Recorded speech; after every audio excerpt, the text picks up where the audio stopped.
পরিচয় বলো আগে। আমার নাম মুহতাসিনুর রহমান মিমি। আমার বাবার নাম মশিউর রহমান মিন্টু। আমার মার নাম মনিরা সুলতানা। আমি পঞ্চম শ্রেণীতে পড়ি। আমার স্কুলের নাম Dhanmondi government boys high school. Okay, আমরা এখন শুরু করি, ঠিক আছে?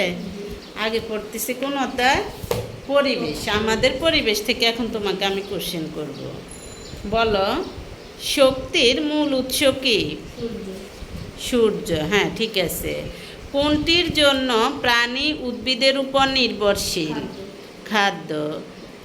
তারপর হলো, নিচের কোনটি সঠিক খাদ্য শৃঙ্খল? ঘাস ফড়িং, ঘাস, সাপ, ব্যাঙ। ব্যাঙ, ঘাস ফড়িং, ঘাস, সাপ। ঘাস, ঘাস ফড়িং, ব্যাঙ, সাপ। হ্যাঁ ওকে, ঠিক আছে। খাদ্য জাল ও খাদ্য শৃঙ্খলের মধ্যে পার্থক্য কি?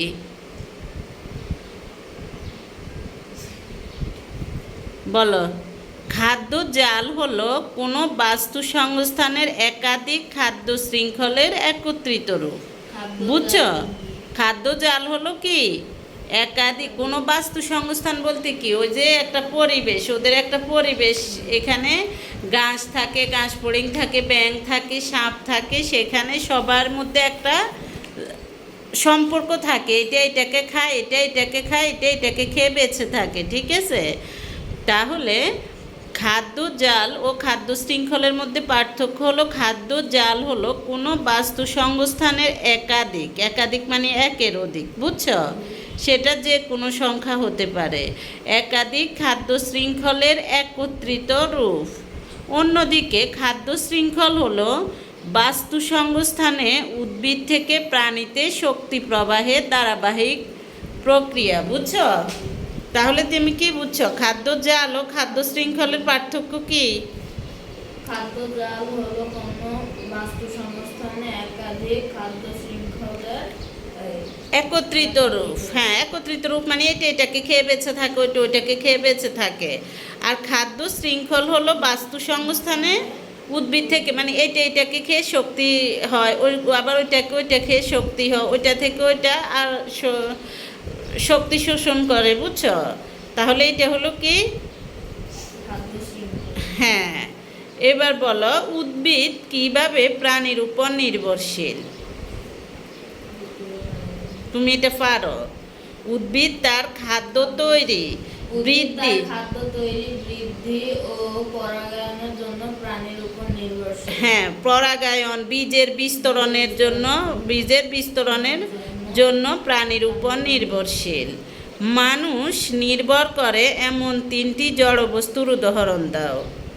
মানুষ নির্ভর করে এমন তিনটি জড়বস্তু হলো বায়ু, পানি, মাটি।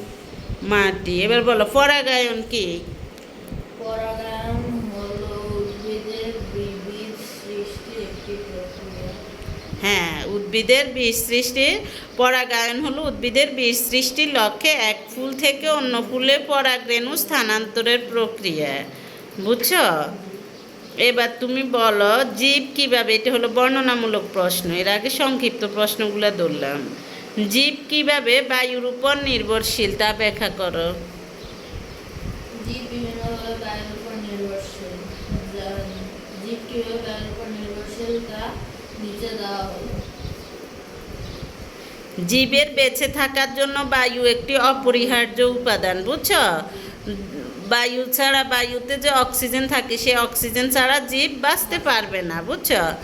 প্রাণীর হলো অক্সিজেনের প্রয়োজন, আবার প্রাণী কি করে, কার্বন ডাইঅক্সাইড বায়ুতে ছাড়ে, সেই কার্বন ডাইঅক্সাইড আবার ধরো গাছপালা গ্রহণ করে, গাছপালাও তো জীব। তাহলে মানুষ সহ সকল প্রাণী কী করে, শ্বাসকার্যের জন্য বায়ু থেকে অক্সিজেন গ্রহণ করে বেঁচে থাকে। উদ্ভিদ বায়ু থেকে কার্বন ডাইঅক্সাইড গ্রহণ করে খাদ্য তৈরি করে। এভাবেই জীব বেঁচে থাকার জন্য বায়ুর উপর নির্ভরশীল। তারপরে বলো, উদ্ভিদের জন্য বীজের বিস্তরণ কেন গুরুত্বপূর্ণ তা ব্যাখ্যা করো। মাতৃ উদ্ভিদ থেকে, মাতৃ উদ্ভিদ মানে যেটার থেকে কি হয়, বীজ পাওয়া যায়। মাতৃ উদ্ভিদ থেকে বিভিন্ন স্থানে বীজের ছড়িয়ে পড়াই হলো বীজের বিস্তরণ। হ্যাঁ, নিম্নলিখিত কারণে উদ্ভিদের জন্য বীজের বিস্তরণ গুরুত্বপূর্ণ। নতুন নতুন উদ্ভিদের আবাস গড়ে তুলতে বীজের বিস্তরণ, কারণ নতুন নতুন বীজের বিস্তরণ না হলে তো তুমি নতুন নতুন পাবা না গাছপালা। উদ্ভিদের পুষ্টি প্রবাহ অব্যাহত রাখতে, মানে ঠিক রাখতে। তারপর হলো মানুষ ও অন্যান্য প্রাণীর খাদ্যের প্রয়োজনে। হ্যাঁ, পশু পাখির আশ্রয়স্থলের জন্য, জীব বৈচিত্র্যের ভারসাম্য রক্ষার জন্য। তারপরে বলো তো ক্লোরোফিল কি?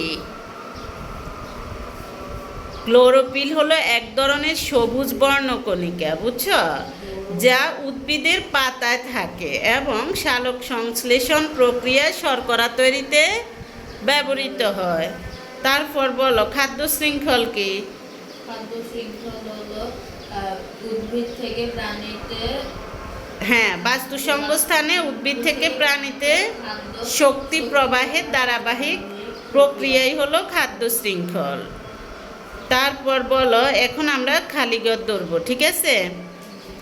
মৌমাছি, পাখি, মৌমাছি ইত্যাদি উদ্ভিদের ড্যাশ সাহায্য করে, পরাগায়নে সাহায্য করে। উদ্ভিদ তার বীজের বিস্তরণের জন্য ড্যাশ উপর নির্ভরশীল, প্রাণীর উপর নির্ভরশীল। পরাগায়নের ফলে উদ্ভিদের ড্যাশ সৃষ্টি হয়। পরাগায়নের ফলে উদ্ভিদের কি সৃষ্টি হয়? পরাগায়নের ফলে উদ্ভিদের বীজ সৃষ্টি হয়। তারপর হলো উদ্ভিদ ড্যাশ প্রক্রিয়ায় খাদ্য তৈরি করে।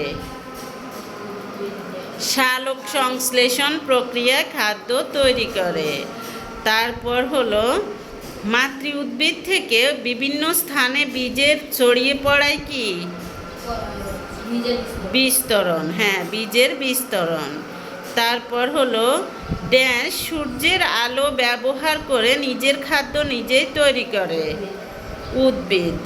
তারপর হলো বেঁচে থাকার জন্য মানুষ ড্যাশ উপর নির্ভরশীল, উপর না, বেঁচে থাকার জন্য মানুষ জড় বস্তুর উপর নির্ভরশীল।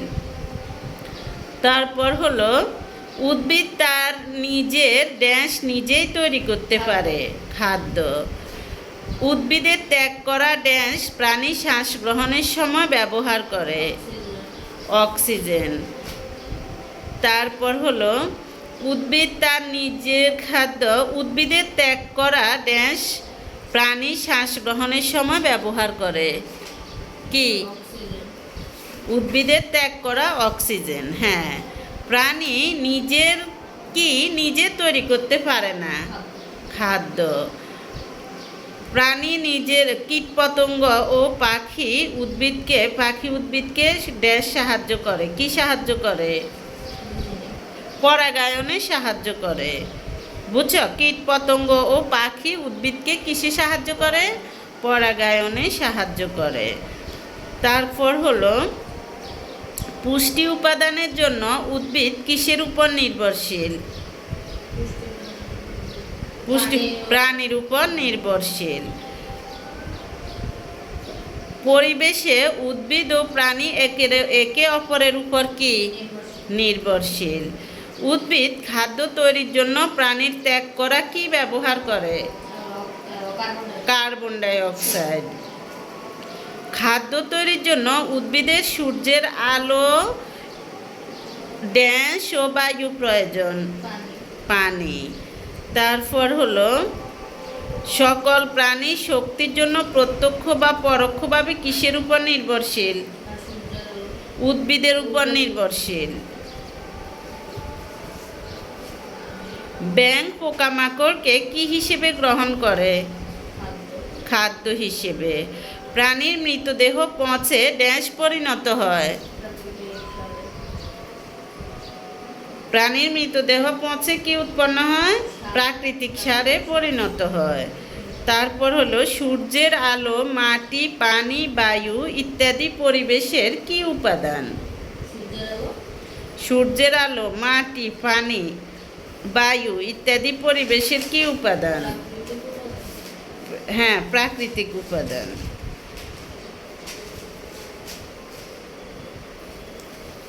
তারপর হলো শাপলা, কচুরিপানা ইত্যাদি উদ্ভিদের আবাসস্থল হলো কি? ইত্যাদি উদ্ভিদের আবাসস্থল কি?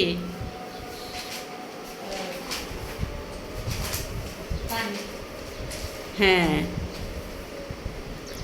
তারপর হলো যে কোনো বাস্তু সংস্থানে অনেকগুলো কি থাকে? খাদ্য শৃঙ্খল থাকে। উদ্ভিদ থেকে প্রাণীতে শক্তি প্রবাহের ধারাবাহিক প্রক্রিয়াকে কি বলে? খাদ্য শৃঙ্খল। খাদ্য শৃঙ্খল। প্রাণীতে শক্তি প্রবাহের ধারাবাহিক প্রক্রিয়াকে কি বলে? খাদ্য শৃঙ্খল।